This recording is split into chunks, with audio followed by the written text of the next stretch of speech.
आज मी इथे सातारा स्पेशल काळ्या घेवड्याच्या डाळीची आमटी बनवते। तुम्ही कधी खाल्ली आहेत का? मला कमेंटमध्ये नक्की सांगा।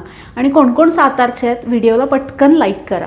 चला तर ही काळ्या घेवड्याची आमटी कशी बनवायची ते बघूया। अगदी साधी सोपी आहे, खूप जास्त काही मसाला नाही आहे, वाटण नाही आहे, बिना तामझामची तरी देखील मस्त चविष्ट अशी ही काळ्या घेवड्याची आमटी बनून तयार होते। ही डाळ मी इथे कुकरमध्ये शिजवून घेते आणि या डाळीसोबतच मी भात पण लावून घेते। 2 डबे आहेत, एकामध्ये डाळ होईल, एकामध्ये भात होईल। हे बघा, ही अशा पद्धतीची असते घेवड्याची डाळ। ही 1 वाटी घेतली आहे मी आणि या डब्यामध्ये 1 वाटी तांदूळ घालते। इंद्रायणी तांदूळ आहे हा। हे दोन्ही स्वच्छ धुवून घ्यायचे।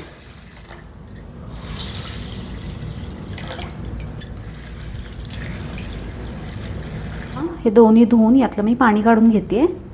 धुवून घेतली की त्यामध्ये डाळ शिजेल इतपत पाणी घालायचं आहे आणि तांदळामध्ये दुप्पट पाणी घालायचं आहे। तेल घालते म्हणजे डाळ पटकन शिजते। 1 चमचा तेल घालायचं आहे फक्त आणि भातामध्ये मीठ घालायचं आहे। आता हा डाळीचा डबा पहिल्यांदा खाली ठेवायचा, म्हणजे डाळ शिजायला थोडा वेळ लागतो ना, त्यामुळे हे तळाला ठेवायचं म्हणजे डाळ चांगली शिजेल। आणि हा भाताचा डबा वरती ठेवायचा। यावरती मी झाकण ठेवते आणि हे स्टँड आपल्याला कुकरमध्ये ठेवायचं आहे। या कुकरच्या आता 4-5 शिट्ट्या करायच्यात। या दुसऱ्या गॅसवरती ठेवते मी हे आणि या गॅसवरती आता मी पटकन भाकरी बनवून घेते।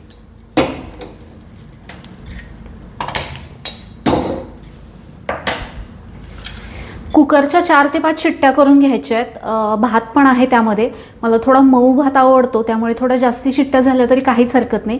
जर तुम्हाला थोडा मोकळा भात हवा असेल तर डाळ वेगळी आणि भात वेगळं असं तुम्ही शिजवून घेऊ शकता। ज्वारीची भाकरी बनवते मी। या आमटीसोबत ना भाकरी छान लागते चपातीपेक्षा। तुम्ही कधी ही आमटी खाल्ली आहेत का? मला कमेंट करून सांगा। आणि जर खाल्ली असेल तर तुम्हाला भाकरीसोबत आवडते की चपातीसोबत किंवा भातासोबत पण खूप छान लागते, मला कमेंटमध्ये नक्की सांगा। बऱ्याचदा डाळ शिजणं हे पाण्यावरती पण अवलंबून असतं। काही वेळेस जड पाणी असेल ना तर डाळ शिजायला थोडासा वेळ लागतो, त्यामुळे तुम्ही तुमच्या अंदाजाने डाळ शिजवून घेऊ शकता। फक्त ही डाळ चांगली मऊ शिजली पाहिजे।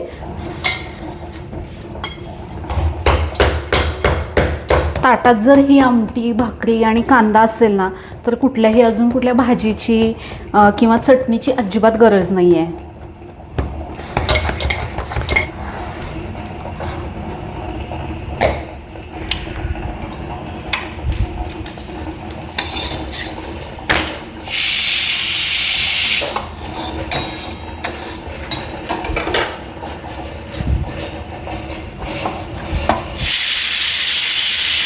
छान मस्त टमटमीत फुगली आहे भाकरी।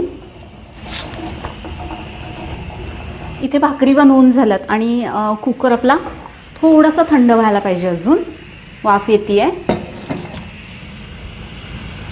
तोपर्यंत पटकन आपण आमटीची तयारी करूया। खूप काही जास्तीची तयारी नाही आहे, फक्त लसूण लागणार आहे आपल्याला।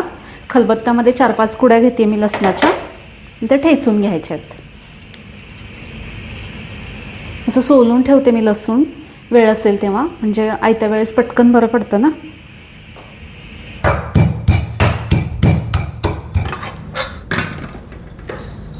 भात छान झालाय, खूप काही गिजगा नाही आहे। हे बघा, ही डाळ छान मऊ शिजली आहे। आता ही घोटून घ्यायची म्हणजे छान एकजीव अशी आमटी तयार होते।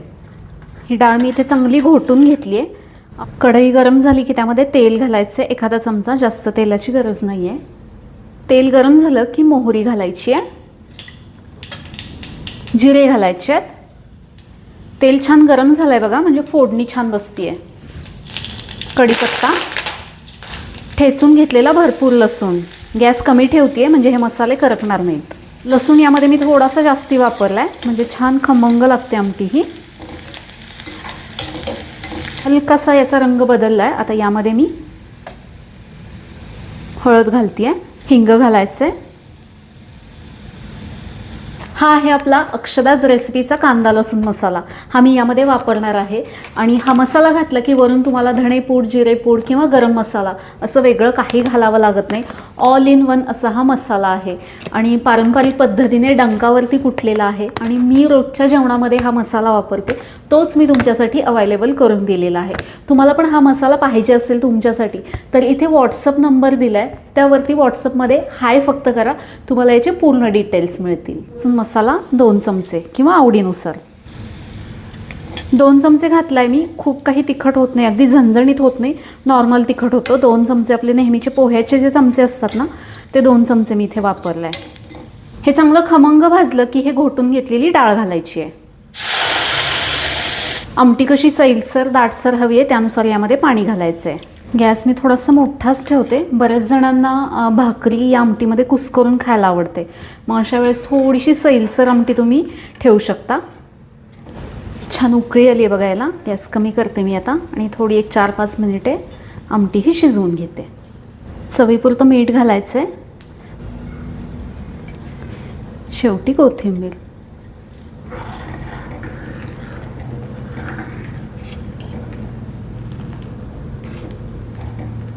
मस्त दिसते ना, एकदम खमंग आणि साधी सिंपल झटपट होणारी ही घेवड्याच्या डाळीची आमटी.